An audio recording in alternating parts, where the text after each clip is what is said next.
the bad actors are going after the user accounts, but what we end up testing is at the systems and the infrastructure level and looking at vulnerabilities. Things are changing and they're changing rapidly, and you have to continue to change the way you're looking at your environment and how you're protecting your environment as well. Welcome back to Overtime with OT, a series of short video segments designed to expose the hidden holes in cybersecurity shields of most mid-sized organizations. I'm Will Shook. This is Michael O.T. Overton, and we are your hosts today. So last time we talked about the human as the focal point of security. And oftentimes that's not the case. We get pretty excited with technology. Last time as well, we kind of leveraged a sports analogy, talking about the rest of the world and the FIFA and the Soccer Cup, World Cup.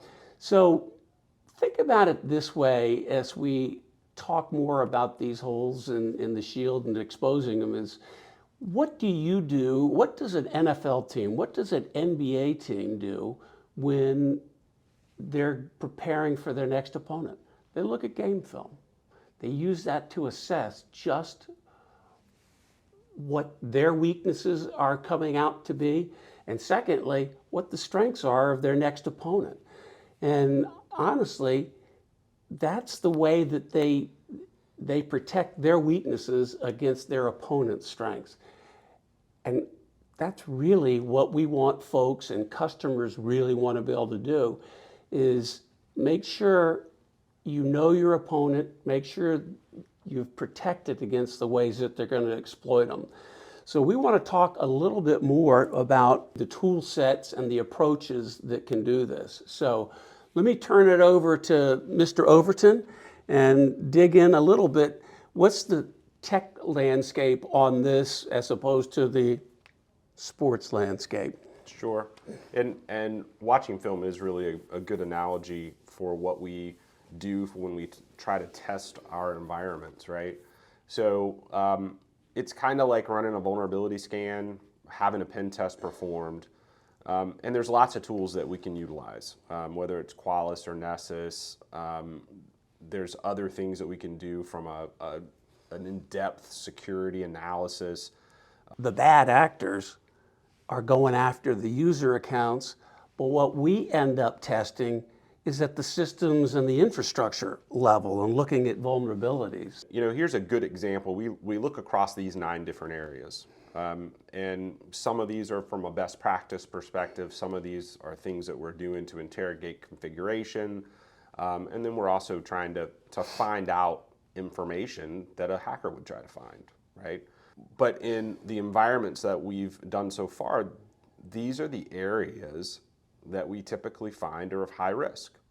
It hasn't really changed a whole lot from customer to customer. There's nuances, but we tend to find the same things again and again. Things are changing and they're changing rapidly, and you have to continue to change the way you're looking at your environment and how you're protecting your environment as well. Why this is so different, going back to this 91% of the attacks start with a phishing attack, we're looking, instead of just looking at the pen test of external and internal, which will happen, the port scans that happen, you need that.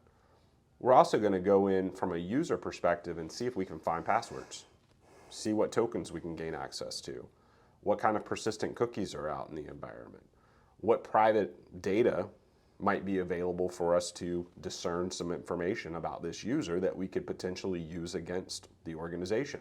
So it's a little bit more, it's not a vulnerability assessment. There's more to this. Much more to it. Yes, it does vulnerabilities, right? But it's looking at a lot more than just the vulnerabilities. If we're able to gain access to this type of information, we're able to impersonate and able to do the phishing attacks that are, I mean, we see them getting much more realistic in these attacks. Once we gain access, we can then go horizontally in the environment. Right. And that's where the attack gets really bad. And we want to prevent that piece. And so those are the types of things that we're looking at. So like we talked about before, folks are really getting mileage out of it. They're really happy that they've done it.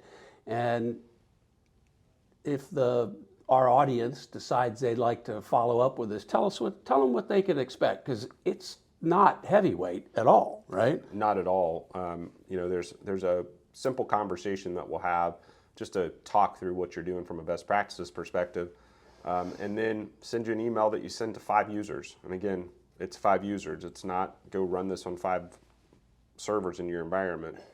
5 users click an email, they run that tool. It takes 15 minutes, and 2 days later, we have a report back that we sit down and talk about.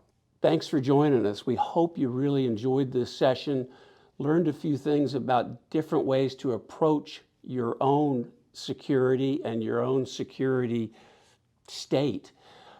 If you're interested in more, at the finish of this video will be a link. Go ahead and follow that link, and you can learn more, or more importantly, very easily sign up to get one of these assessments done.